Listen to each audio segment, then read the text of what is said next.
السلام علیکم. نوی درس ته ښه راغلی. د وکتورونو د جمع د درس ادامه ده. نن سوال راکړل شوی ده پی وکتور او کیو وکتور. فرض که دا دواړه دوه کیبلونه وي او غوښتل شوي وي چې د دې دواړو کیبلونو په عوض باندې که چیرته یو کیبل نه استفاده وکړو په هغه کیبل باندې به څومره قوه وارده شي او په کومه زاویه باید واچولی شي. نو د پی وکتور او د کیو وکتور زاویې راکړل شوي دي. د پی وکتور مقدار راښودل شوی ده 40 نیوټنه او د کیو وکتور مقدار راکړل شوی ده 80 نیوټنه. البته یو نیوټن مساوي کیږي 1 کیلوګرام متر فی سکند مربع سره او نیوټن د قوې واحد ده. نو مخکینی درسونو نه په استفادې سره پی وکتور که دلته ولرو او د کیو وکتور مبدا به د کیو وکتور د پی وکتور د انجام سره زه دا دلته وښیم د کیو وکتور. نو محصله وکتور به آر وکتور وي.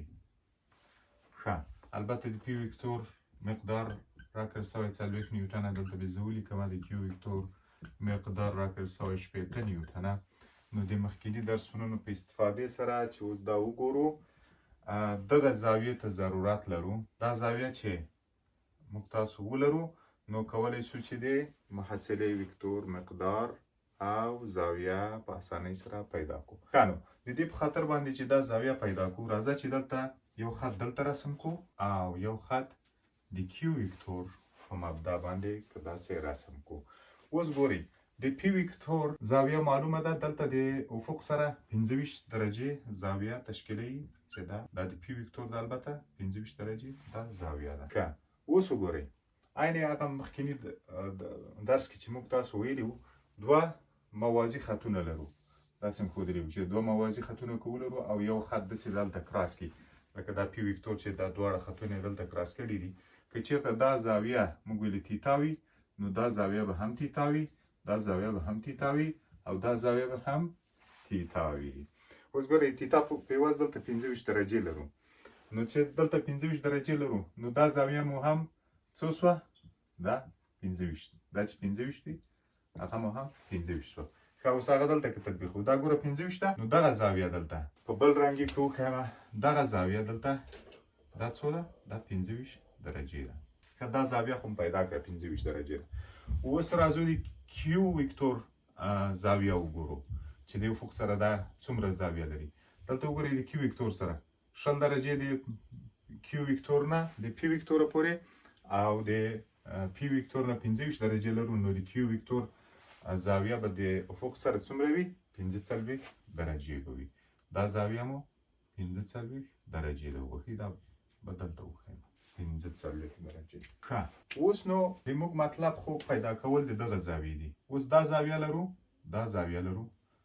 نو که چېرته دغه مقدار دلته موږ پیدا کړو، دغه زاویې مقدار دلته پیدا کړو نو بیا به دا 25 درجې د هغه سره جمع کړو دا به د دې زاویې. ښه، دغه مکملې زاویې قضیه که په یاد وي موږ ویلي چې دا زاویه او دې زاویې مجموعه څومره کیږي؟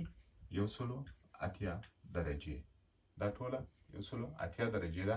نو دا لرو 45 او دا به سي څومره؟ 80 او د 180 او د 45 تفاوت چې واخلو دا به سي 115 درجې.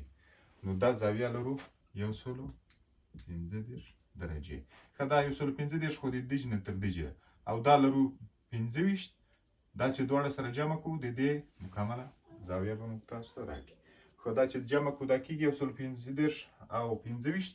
دا زاویه به سي 180 درجې.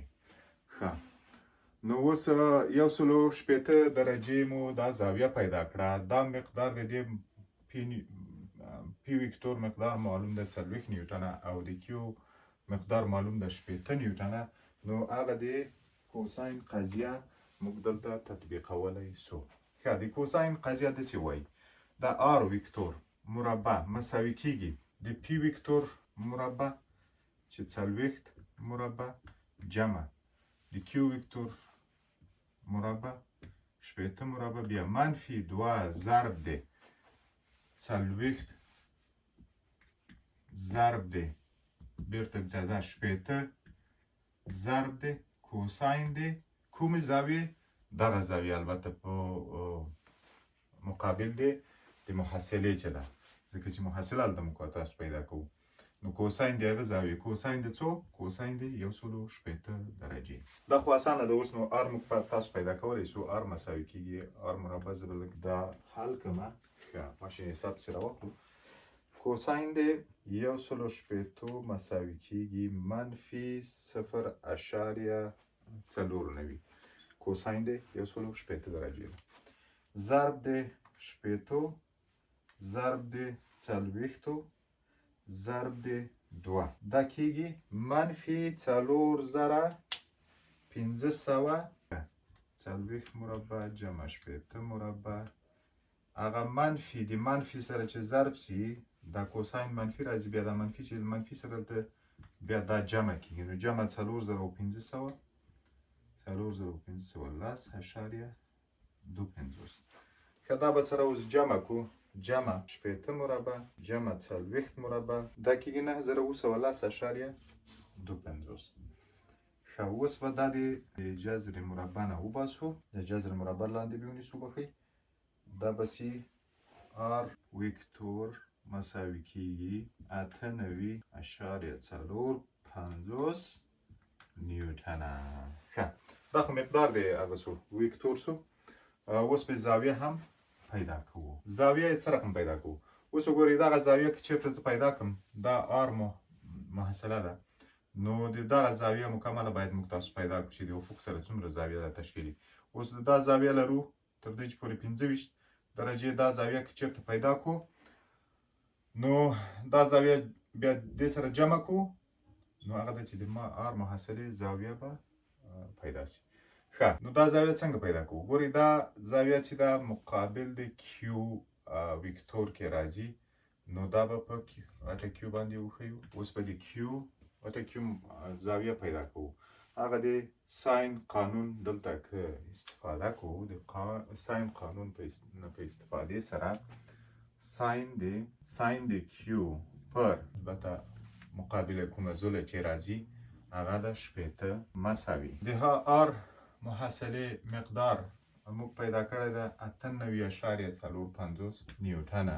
او د دې مقابله کومه زاویه چې دغه 180 لرو، نو بیا به داسې وکړو چې ساین دی مساوي کېږي ساین د 180 پر مقدار د دې 98.450.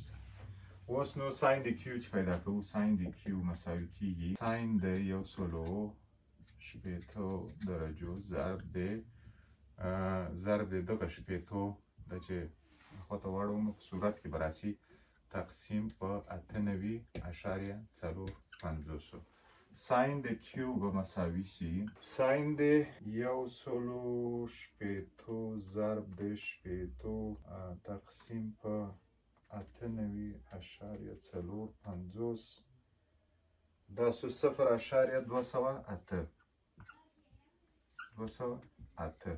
اوس کیو زاویه چې پیدا کوو، نو دا نیسو ساین انورس دی 0.208. به زه دلته ساین انورس ونیسم، شفت ساین د انسر مساوي کېږي دا سو کیو مساوي کېږي 12 درجې سره. ښه کیو پیدا کړه 12 درجې سره. نو دا حل سو. زاویه یې دا ده نه. اوس به دا اخلو دا 12 درجې به د 25 درجو سره یو ځای کوو، نو هغه سوه د ار محصلې زاویه. ښه 12 جمع 25 څو کېږي؟ 20 درجې. دا موږ پیدا کړه ار ویکتور پولر نوټیشن په شکل باندې. ښه راځئ چې دغه سوال په بله ویډیو کې د کارتیژین په سیستم باندې حل کړو. نو له ما سره واوسئ. السلام علیکم.